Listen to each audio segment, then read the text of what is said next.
Hey, this is Matt once again with about to end the video, and this is a paid request for Travis. Thank you so much for that. And for those interested in requesting any type of videos, feel free to send it either directly to my PayPal. I do have a Patreon as well and a Cash App for those interested. Links are down in the info box.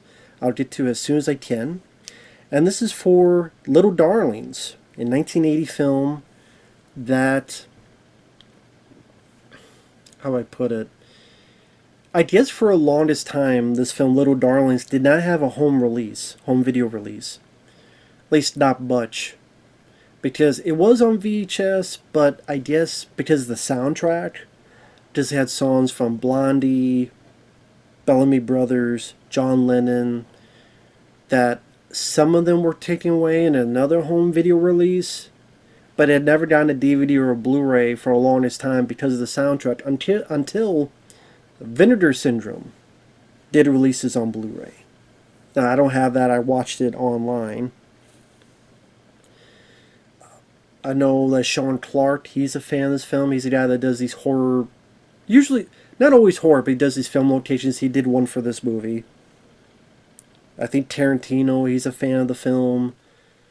But the movie stars Tatum O'Neal, who's in the original Bad News Bears movie, and Christy McNichol, who was on this TV show I did not know about, but I guess was popular at the time, called Family. I think Christy McNichol was also, will later be in this movie called The Pirate Movie. One of the multitude of bombs dealing with pirates. That's the thing. Other than Pirates of the Caribbean films, if you make a film about pirates, it's going to bomb. Or it's not going to do as well as you think. Whether it be Hook, whether it be the one with Walter Matthau, whether it be there's another one with Robert Shaw, the pirate movie I mentioned, even references like The Island with Michael Caine, which I like. I guess other than The Goonies. The Goonies was successful. Cutthroat Island didn't do well. But anyway, this is one of those films that I didn't mind it because I thought the acting, especially by Christy McNichol, was rather good. You have some pretty early roles from Matt Dillon and Armand Assante. The soundtrack was cool. You got Blondie's One Way or Another. And I don't know if this is the first this song appeared, but just let your love flow. But da da da da, just let your love flow. By the Bellamy Brothers. Because I've heard that song many times before, and I'm sitting there going, was that from this film, or did they use it for this film? Because they use it at the end credits, kind of like the big song for the film, and I'm like, oh, okay. And it was cool to see Matt Dillon and Armand Assante in early roles. I thought, for the most part, the teenagers, did a good job with their rapport with each other. The idea is Tatum O'Neal is a rich kid. Christy McNichol is a street kid. They're part of this group. They're going to this all-girls camp. They're all underage girls. And the camp they're going to is Camp Little Wolf. So this other girl, who is the bitch of the movie, she kind of nags on people, I'm a woman, and how come you haven't been laid yet, and all this other stuff. And who's a virgin? Oh, she picks out that Tatum O'Neal and Christy McNichol are the only two virgins, which you find out later that's not the case, but okay, we'll make a bet. Whoever, how do they word it? Whoever becomes a woman by the end of the summer gets $100. And then people put their money in. So then the rest of it is Tatum O'Neal trying to get into Armand Assante's pants, who's an older camp counselor, and then Christy McNichol trying to get with Matt Dillon, who's a kid from the boys' camp across the lake. Now, I gotta admit, there's a sense of creepiness watching this because at the end of the day, it's still about underage kids trying to get laid. I'm over 40 years old. to watch a movie about that. Nothing against Travis who requested it, because it is a good movie because of the acting, and it doesn't go exploitive, which is nice. And there's some nice heart, especially from Christy McNichol. I thought she was the best actor in the movie. But again, it's this level of like taste that's still about underage kids trying to get laid. Or someone who looks younger sneaked into the boys' bathroom and she tastes like the whole thing of condoms, the whole machine. I'm like, I can't help it. Just still a sense of ew about it. Like I said, it's done tastefully. It's not, oh, the glistening shots of their bodies. Thankfully, that's not. Otherwise, I would have shut it off, honestly. But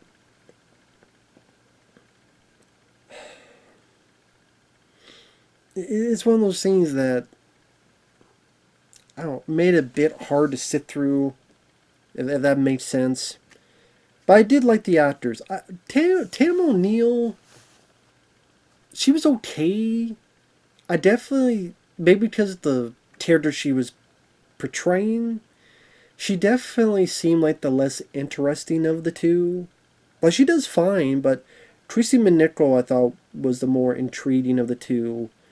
Maybe just her character being streetwise. Someone tries to hit on her. Sign me something nice. And she kicks him in the balls.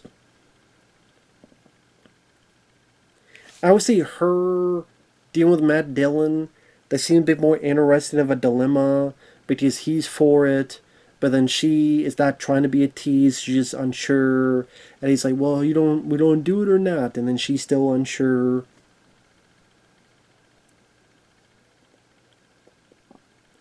While Tim O'Neill, she's just trying to hit on Armand Asante, and Asante is just being nice about it, but thankfully he never indulges. Otherwise, it would be a creepy pedo type of move.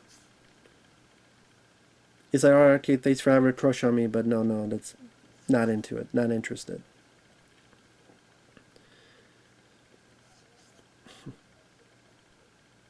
I think again because of just the way Tatum O'Neal plays her character, it just I don't know, it just Chrissy McNichol just felt like I felt a bit more depth to her, like the way she looks. Like she says a lot with just a look. Christy McNichol. I don't know how else to put it. And some of her lines were pretty funny. At one point, she's looking at Matt Dillon going, "You're supposed to get turned on, stupid, not pass out."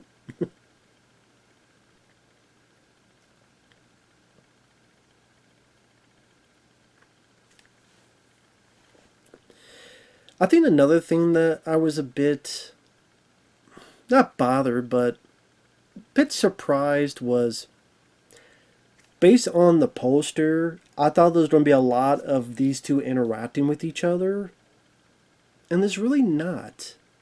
I mean, when they get on the bus, I kind of liked how they're kind of punching each other's shoulders. They get into a fight.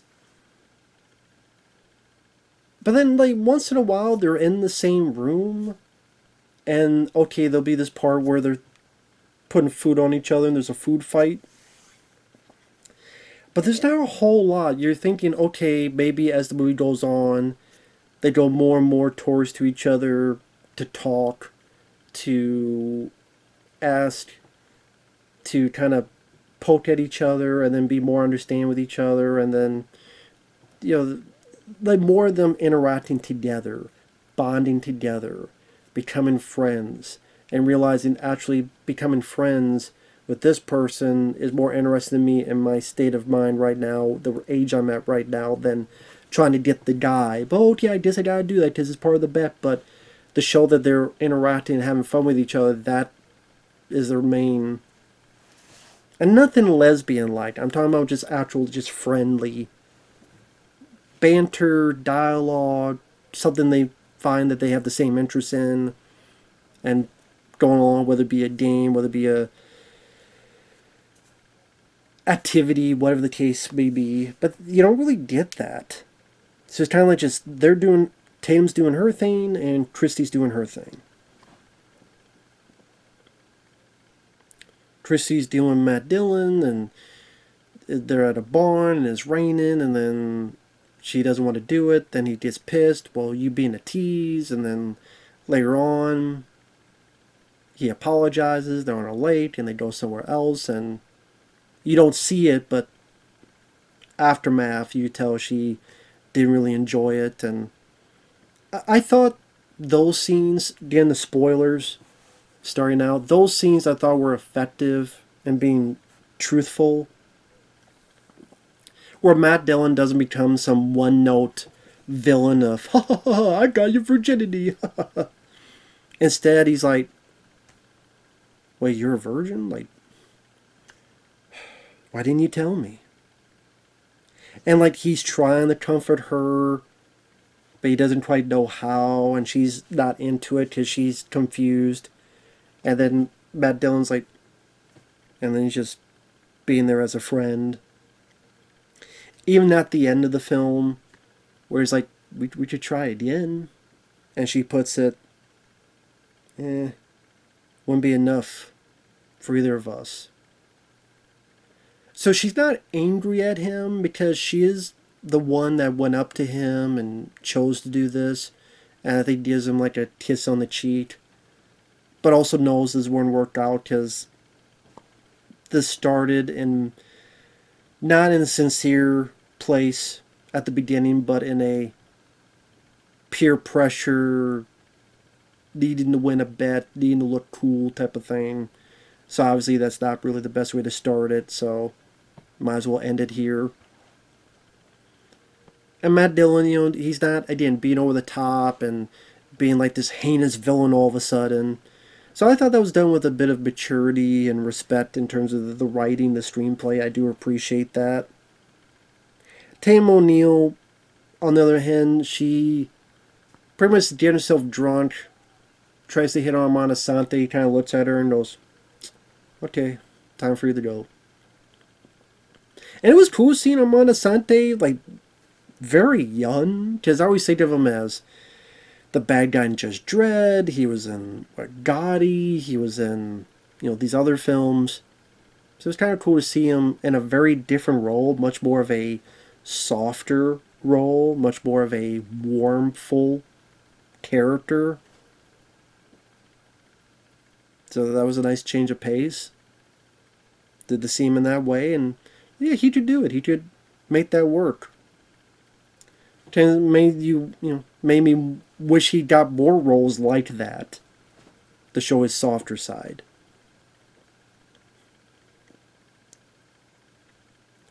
So I really did like him. I thought, even at the end when he says,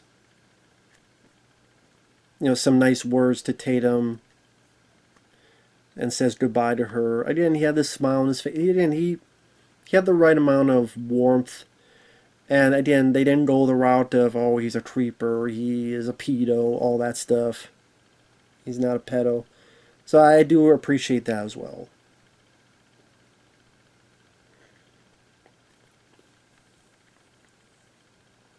So I don't mind the acting. I was cool to see Matt Dillon and Armand Assante in early roles. The soundtrack. But when it got to the last bit, like they going back from camp and they get out of the bus and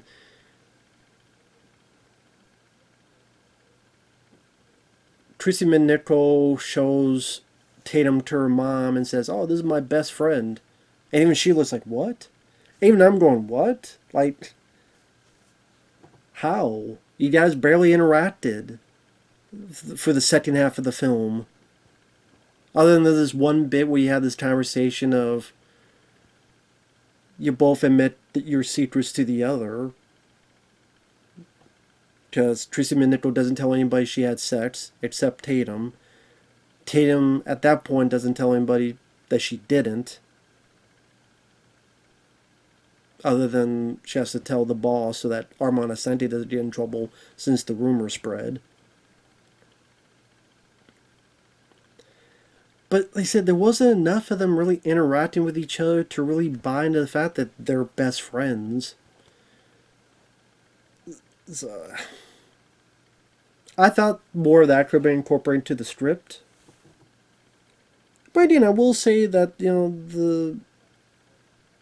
I thought the cast, the other girls in the camp, they worked well. For how much of icky subject that can be, I think they handled it as respectfully as they could, as tasteful as they could. Christy McNichol in particular, I thought I had not seen her really in any movies. If I had, I don't remember much about them. I mean, actually, let me check real quick. Let me check what movie she was in.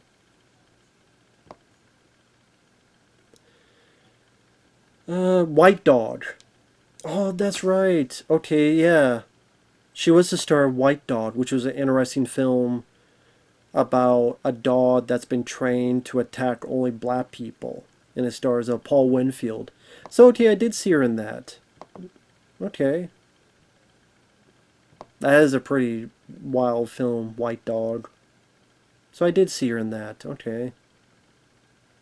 No wonder, because I thought she seemed vaguely familiar, but I couldn't remember because it's been a while since I've seen that movie. She was also in the TV show Empty Nest for 100 episodes. I didn't watch much of that show, but I've heard of it. Last movie she was in were TV movies: Children of the Bride, Baby the Bride, and Mother of the Bride. Huh.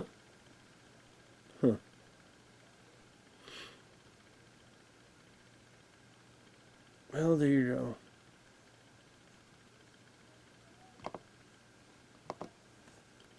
So that's it. Thanks for watching. Take care. Didn't mind the film for what it was. Some issues here and there, but overall, didn't mind it. Or I say I liked it. So thanks for watching. Take care. And we'll see you guys later. Bye-bye for now.